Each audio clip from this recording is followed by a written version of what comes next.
मित्रों नमस्कार, राधे राधे। राधे राधे। गायत्री पंचांग के इस चैनल में आप सभी का हार्दिक स्वागत है। अभी तक आपने इस पंचांग के चैनल को, गायत्री पंचांग के चैनल को सब्सक्राइब नहीं किया है तो आज ही कर दो, अभी भी कर दो और लाइक करो। खास बात है कि कल का दिन है भाद्रव शुक्ल पूर्णिमा, भाद्रवा सुद पूनम, रविवार 7 सितंबर 2025 विशेष दिन है, क्योंकि कल अंबाजी माता का बहुत माने अंबाजी में बहुत भक्तों का पूर आएगा दर्शन करने के लिए। लेकिन कल चंद्र ग्रहण है, खग्रास चंद्र ग्रहण। और जब चंद्र ग्रहण होता है तो उसका जो वेद होता है कि ये जो चंद्र ग्रहण है दृश्यमान है, भारत में दृश्यमान है, पूरे भारत में, इसलिए इसको पालन करना बहुत जरूरी है। उसके जो नीति नियम है उसको स्ट्रिक्टली फॉलो करना है। कल जैसे उसका स्पर्श का टाइम है ग्रहण का, वो 8:58 रात का है।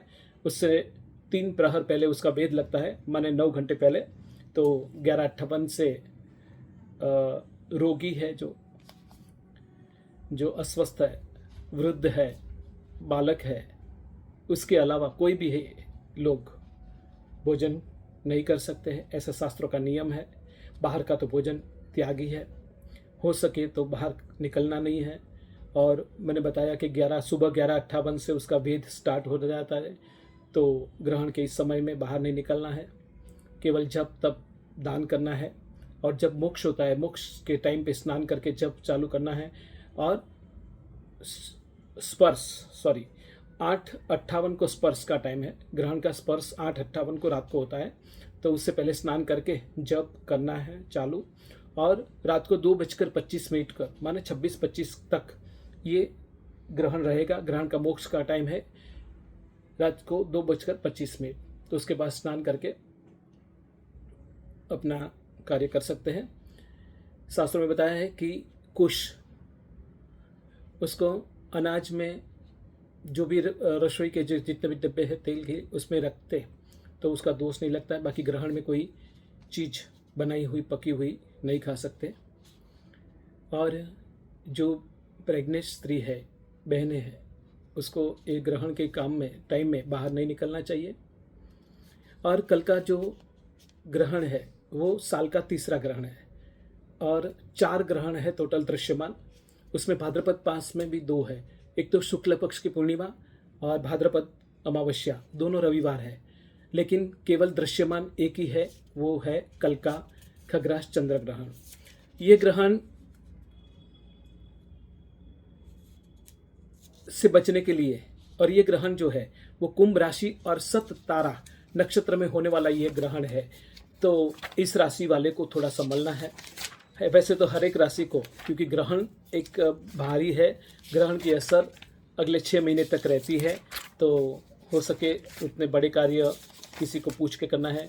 और ग्रहण से बचने के लिए खास करके कुंभ राशि वाले, हो सके तो 12 राशि वाले अच्छे पंडितों को बुलाकर ग्रहण दोष की शांति करवा के उसका जप तप दान होम जो भी अभी शास्त्रों में लिखा है उस हिसाब से करने से आदि व्याधि उपाधि दूर होती है, रोग शोक नाश होते हैं और सुख की वृद्धि होती है।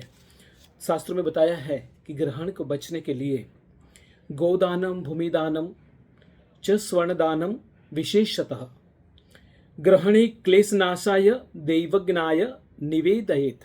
अर्थात इस ग्रहण के बचने के लिए गौदान सबसे बड़ा बताया है, गायों को घास, गायों की सेवा, भूमिदान हो सके तो भूमि का दान, और स्वर्ण दान सोने का दान। इससे हम ग्रहण से बच सकते हैं।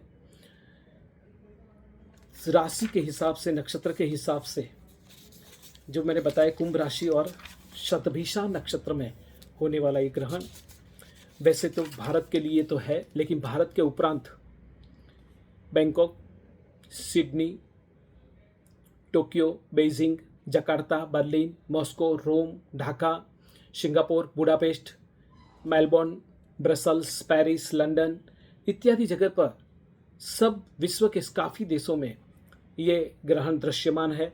जहाँ दृश्यमान है वहाँ स्ट्रिक्टली फॉलो करना है, उसके जो नीति नियम है उसको पालन करना है।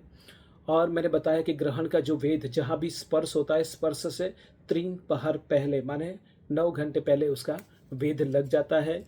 तो वेद के समय कहीं बाहर नहीं जाना चाहिए, बाहर का खाना नहीं चाहिए।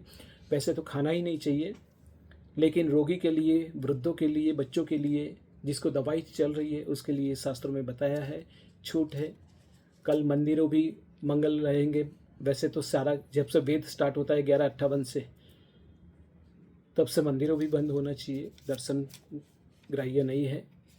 और जब मोक्ष होता है माने रात को 2:25 उसके बाद गंगाजल इसी छंटकाव के साथ घर के मंदिरों में भी छंटकाव करके अपने दर्शन कर सकते हैं। तो कल का जो ग्रहण है खग्रास चंद्र ग्रहण, वो पूरे भारतवर्ष में दृश्यमान है और इस साल का सबसे बड़ा है। तो सबको उसके संभलना है, सबके ध्यान भी रखना है, क्योंकि ये जो ग्रहण है, ये ग्रहण की आगे 6 महीना असर रहती है। तो उसमें ये ग्रहण मैंने बताया कि Bharat, Asia, Australia, Africa, Europe में भी दृश्यमान है। तो जहाँ जहाँ दृश्यमान है वहाँ सबको पालन करना है। ग्रहण में पुनः बताते हैं कि ग्रहण में जितना दान पुण्य धर्म जितना करो उतना अच्छा है। गायों को घास, पंखियों को दाना, और हो सके तो पंडितों को बुलाकर जब तब दान करना है और ग्रहण योग की शांति कराना है। कोई भी आपको मन में कहीं कोई भी प्रश्न है, छोटा सा है, तो आप हमसे बात कर सकते हैं 7698400000। और पुनः आपसे अनुरोध करते हैं कि इस चैनल को सब्सक्राइब करें और लाइक करें। जय जीवदया, जय गौ माता, राधे राधे, राधे राधे।